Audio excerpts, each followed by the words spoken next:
Hello friends, welcome to our YouTube channel mission UPSC and RPSC. आज अपन बात करेंगे महाजनपदकालीन व्यवस्था के बारे में। इस पे अपन मुख्य पॉइंट रहेंगे 16 महाजनपद कौन से थे, मगध का उत्थान, धार्मिक क्रांति, जहाँ हम बौद्ध धर्म के इतिहास तक का अपन अध्ययन इस वीडियो में करेंगे। बाकी जैन धर्म और अन्य चीज़ों और फारसी एवं ग्रीक आक्रमण का अध्ययन हम अगले वीडियोज़ में करेंगे। तो सबसे पहले अपन आते हैं 16 महाजनपद। तो यह दूसरी नगरीय क्रांति कही गई है। इसका प्रमुख कारण लोहे की खोज है। इसको लोहकालीन सभ्यता भी बोलते हैं। 16 महाजनपदों का उल्लेख अंगुत्तर निकाय, युद्धक निकाय और बौद्ध साहित्य और भगवती सूत्रों में एवं जैन साहित्य में भी मिलता है।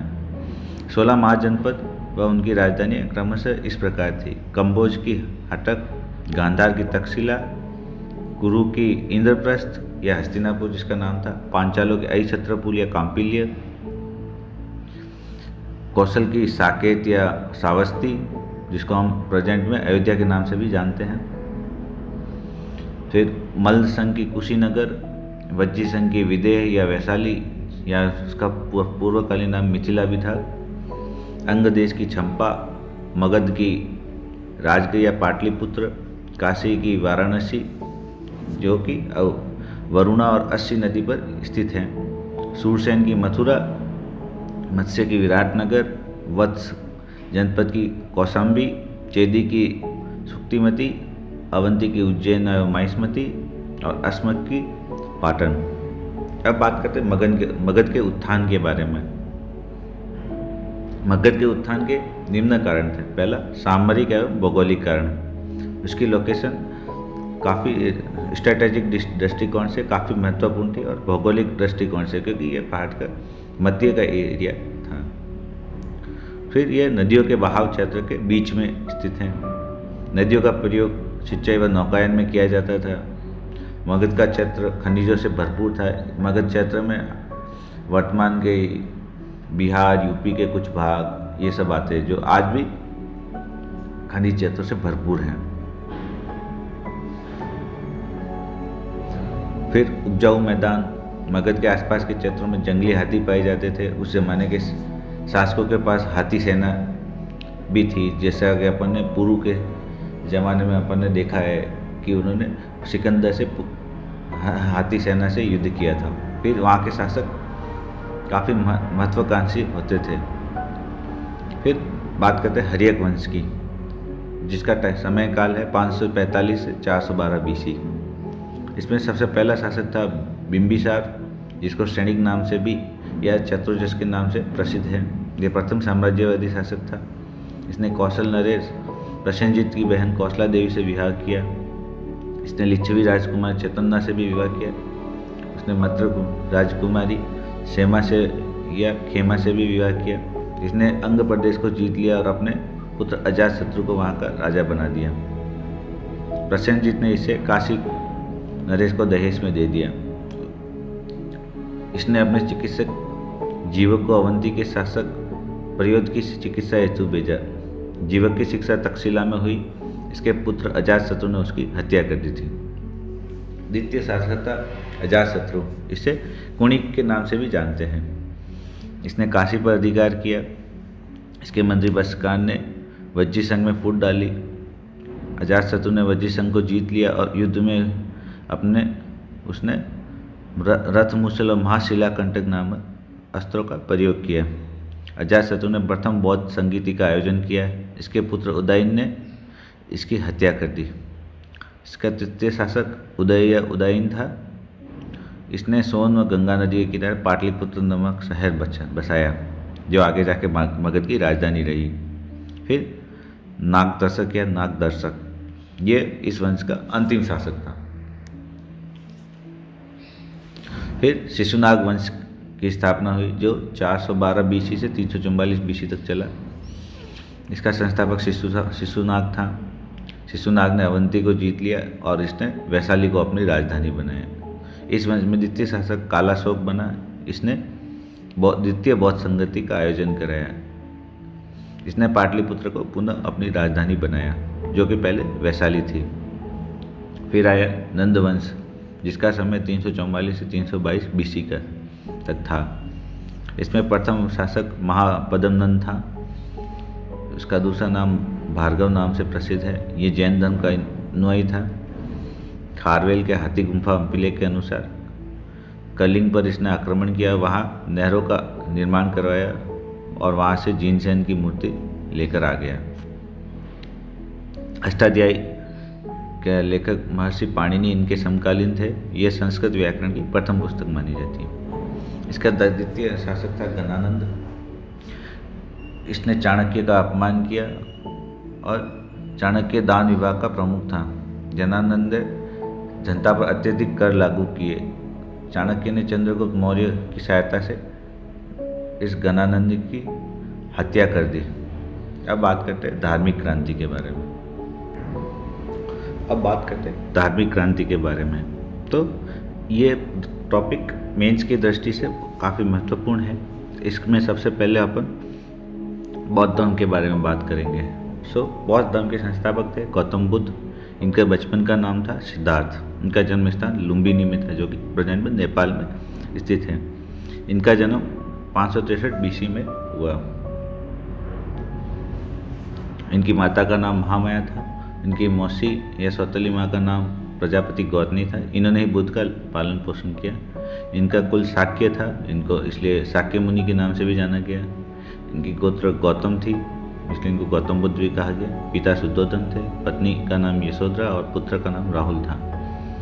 कौंडिन्य नामक ब्राह्मण ने भविष्यवाणी की थी कि सिद्धार्थ या तो महान सम्राट बनेंगे या महान साधु बनेंगे। 4 घटनाओं ने बुद्ध के जीवन को प्रभावित किया। फर्स्ट बुजुर्ग व्यक्ति, सेकंड बीमार व्यक्ति, थर्ड मृत व्यक्ति और चौथा साधु।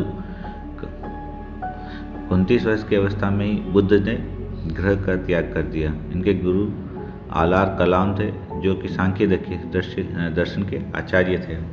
बुद्ध ने इनसे योग की शिक्षा ग्रहण की। द्वितीय गुरु रामपुत थे। उसके बाद बुद्ध उर्वेला चले जाते हैं। बुद्ध ने कौंडिन्य व अन्य साथियों के साथ कठिन तपस्या की। सुदासा नामक लड़की ने बुद्ध को खीर खिलाई।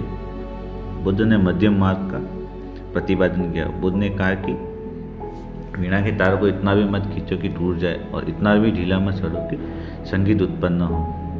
35 वर्ष की अवस्था में बोध गया में निरंजना नदी के तट पर पीपल के वृक्ष के नीचे बुद्ध को ज्ञान की प्राप्ति हुई। बुद्ध शाक्य मुनि या गौतम बुद्ध के नाम से जग विख्यात हुए। बुद्ध ने सारनाथ में संघ की स्थापना की। सारनाथ में अपना प्रथम उपदेश कौंडिन्य व उनके साथियों को बुद्ध ने दिया। बुद्ध ने सर्वाधिक उपदेश श्रावस्ती में दिए एवं सर्वाधिक वर्षा काल श्रावस्ती में ही व्यतीत किया। अवंती के शासक प्रद्योत ने बुद्ध को आमंत्रित किया था, लेकिन बुद्ध ने अवंती की यात्रा नहीं की।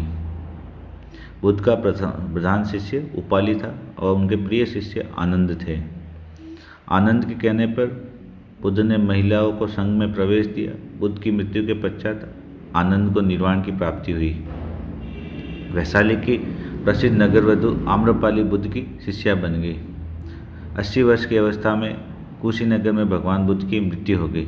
भगवान बुद्ध के प्रतीक हाथी या सफ़ेद हाथी भगवान बुद्ध के गर्भस्थ होने के प्रतीक। सांड व कमल जन्म का प्रतीक माना जाता है। घोड़ा गृह त्याग का प्रतीक है। बोधि वृक्ष या पीपल का पेड़ ज्ञान का प्रतीक है। पद्म चिन्ह निर्वाण का प्रतीक है। स्तूप मृत्यु का प्रतीक है। महाविनिष्क्रमण यह 29 वर्ष की अवस्था में बुद्ध के गृह त्याग किया। संबोधि 35 वर्ष की अवस्था में गौतम बुद्ध को निरंजन नदी के तट पर पीपल के वृक्ष के नीचे ज्ञान की प्राप्ति हुई।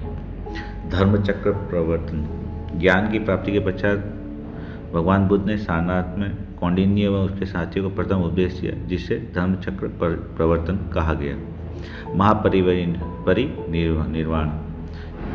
80 वर्ष की अवस्था में कुशीनगर में भगवान बुद्ध की मृत्यु हुई। इस अवस्था को महापरिनिर्वाण कहा गया। भगवान बुद्ध की शिक्षाएं, उनकी प्रमुख 4 शिक्षाएं मुख्य है, जो 4 आर्य सत्य के नाम से भी जानी जाती है। पहला दुख है, दुख का कारण है, दुख के कारण का निवारण है और दुख के निवारण का मार्ग है। सेकंड है प्रत्यय समुद्वाद, भगवान बुद्ध ने दूसरे आर्य सत्य के तहत इसका प्रतिपादन किया। यह बौद्ध का कार्यकारणीय कारणता सिद्धांत है। भगवान बुद्ध ने दुख को कारण को अज्ञान, अविद्या, तृष्णा को बताया है। इसे द्वादश निदान चक्र भी कहा गया है। इसका शाब्दिक अर्थ है कि ऐसा होने पर वैसा होता है, जैसा कि हम बोलते हैं। अष्टांगिक मार्ग, भगवान बुद्ध ने चौथे आर्य सत्य के तहत इसका प्रतिपादन किया। भगवान बुद्ध के अनुसार यदि इसका पालन किया जाए तो व्यक्ति का अज्ञान समाप्त हो जाता है। उन्होंने सम्यक दृष्टि, सम्यक संकल्प, सम्यक वाक, सम्यक कर्मंती, सम्यक आजीव, सम्यक व्यायाम, सम्यक स्मृति और सम्यक समाधि, इन 8 सिद्धांतों पर अपना मुख्य फोकस या ज्ञान दिया। फिर क्षणिकवाद या अनित्यवाद, यह बौद्ध दर्शन का तत्व मीमांसी या मीमांसा सिद्धांत है। भगवान बुद्ध के अनुसार इस जगत में सभी वस्तुओं का अस्तित्व क्षण भर के लिए ही होता है। इन वस्तुओं के गुण भी क्षणिक होते हैं, अर्थात यह जग अनित्य एवं परिवर्तनशील है। 5वां है अनात्मवाद। भगवान बुद्ध ने नित्य आत्मा को स्वीकार नहीं करते। बुद्ध के अनुसार विज्ञान या विचारों का प्रवाह ही आत्मा है। यह विज्ञान अनित्य क्षणिक होते हैं। प्रत्येक विज्ञान के मरने से पूर्व नए विज्ञान को जन्म देता है एवं विज्ञानों का पुनर्जन्म होता है। उनके अनुसार सिर्फ विचार ही जिंदा रहते हैं। ये विचारों का ट्रांसफॉर्मेशन होता है। निर्वाण, निर्वाण का शाब्दिक अर्थ है दीपक का बुझ जाना होता है। निर्वाण बौद्ध धर्म का अंतिम लक्ष्य है। भगवान बुद्ध ने निर्वाण की अवस्था का उल्लेख नहीं किया है। भगवान बुद्ध ईश्वर, परम तत्व, निर्वाण जैसे प्रश्नों का उत्तर नहीं देते एवं मुस्कुरा दिया करते थे। बौद्ध धर्म अनीश्वरवादी धर्म है। बौद्ध धर्म कर्मफलवादी व पुनर्जन्म को मानता है। भगवान बुद्ध अज्ञेयवादी नहीं थे। बौद्ध संगीतियाँ, प्रथम संगीति 483 BC में अजातशत्रु ने आयोजित करवाई। इसका स्थान सप्तपणी गुफा में था और इसके अध्यक्ष महाकश्यप जी थे। द्वितीय संगीति 383 BC में कालाशोक ने वैशाली नगर में कराई। इसके अध्यक्ष सर्वकामी या सार्वकामिर थे। तीसरी सम्राट अशोक ने 451 BC में पाटलिपुत्र में कराई और इसके अध्यक्ष मोगलीपुत्र तिस्म थे। चौथी बौद्ध संगति प्रथम शताब्दी में कनिष्क ने कुंडलवन में, या जिसको अपन कश्मीर में के नाम से भी जानते हैं, वहाँ पर आयोजित कराई। इसके अध्यक्ष वसुमित्र और इसके उपाध्यक्ष अश्वघोष थे।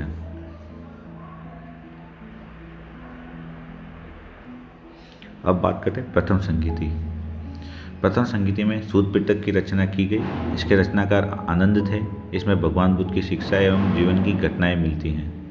सूत पिटक के युद्धक निकाय में जातक गताएं मिलती हैं। जातक गताएं भगवान बुद्ध के पूर्व जन्मों की कहानियाँ हैं, जिनकी संख्या लगभग 500 है। विनय पिटक की रचना उपाली ने की। इसमें संघ के साधु और नियम व आचार विचार मिलते हैं। दूसरी संगति में संघ 2 भागों में विभाजित हो गया, स्थावीर और महासंधि। तीसरी संगीति में अभिद्यमी पिटक की रचना हुई। इसमें बौद्ध दर्शन मिलता है। पिटक का अर्थ होता है पिटारा।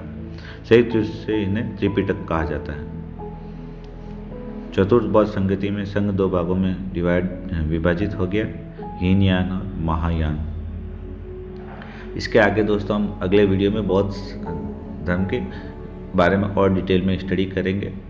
Thank you friends, thanks for watching my video. Please like and subscribe my YouTube channel.